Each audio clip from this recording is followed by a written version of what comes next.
Good afternoon students. अब हम भाग 7 प्रश्नावली 1.6 के प्रश्नों को हल करेंगे। पहला प्रश्न है, ज्ञात कीजिए कि 64 की घात 1/2 का मान क्या है। तो इसके पहले हम बताएंगे कि किसी भी संख्या में घात 1/2, 1/3, 1/4 का मतलब क्या है। x की घात 1/2 को हम वर्गमूल x के रूप में लिख सकते हैं। x की घात 1/3 को x करनी घात 3 के रूप में पढ़ते हैं। जैसे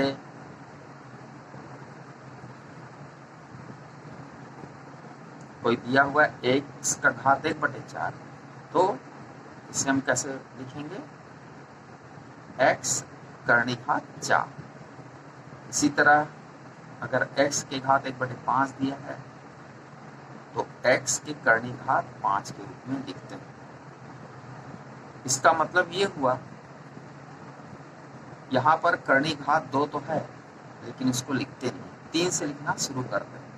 अगर इस तरह से x की घात में 1/3 है तो करनी घात 3 हो जाएगा, 1/4 है तो करनी घात 4 हो जाएगा, 1/5 है तो करनी घात 5 हो जाएगा। करनी घात 3 का मतलब हुआ कि 3 जोड़ी बनाना है, उसमें से कोई संख्या करनी के अंदर है तो बाहर निकलेगा, एक संख्या बाहर निकलेगा। वर्गमूल x, इसका मतलब हुआ कि कोष्टक के अंदर दी गई संख्या अगर 2 एक जैसी संख्या है तो उसमें से एक संख्या बाहर निकलेगा।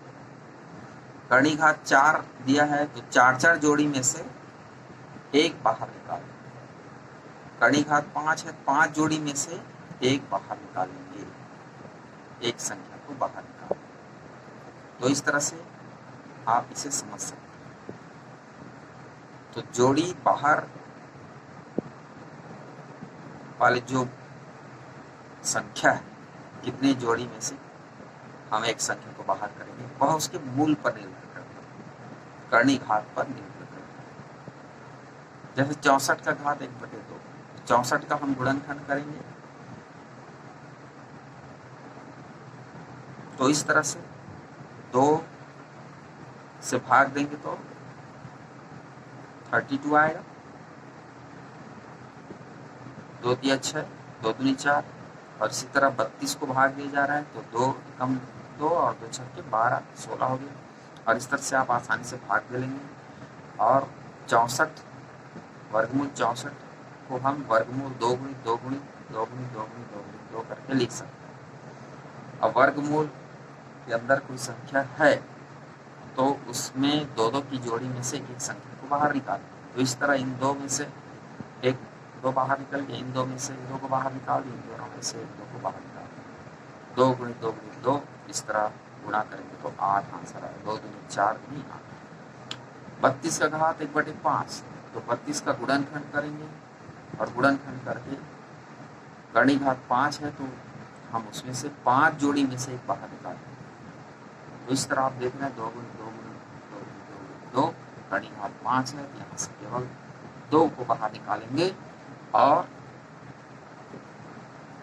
इसका आंसर 2 आ जाएगा। इसी तरह आप देख रहे हैं 125 का घात 1/3, तो 125 का गुणनखंड करेंगे, 5 गुणित 5 गुणित 5 आया, करनी घात 3 है।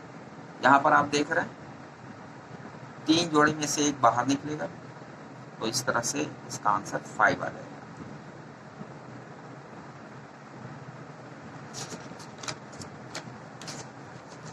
अब हम कुछ सरल समीकरण जो पहले भी बता चुके हैं, फिर भी हम इसको रिवाइज करना चाहेंगे क्योंकि आगे के प्रश्नों को हल करने के लिए हमें इनका उपयोग करना है।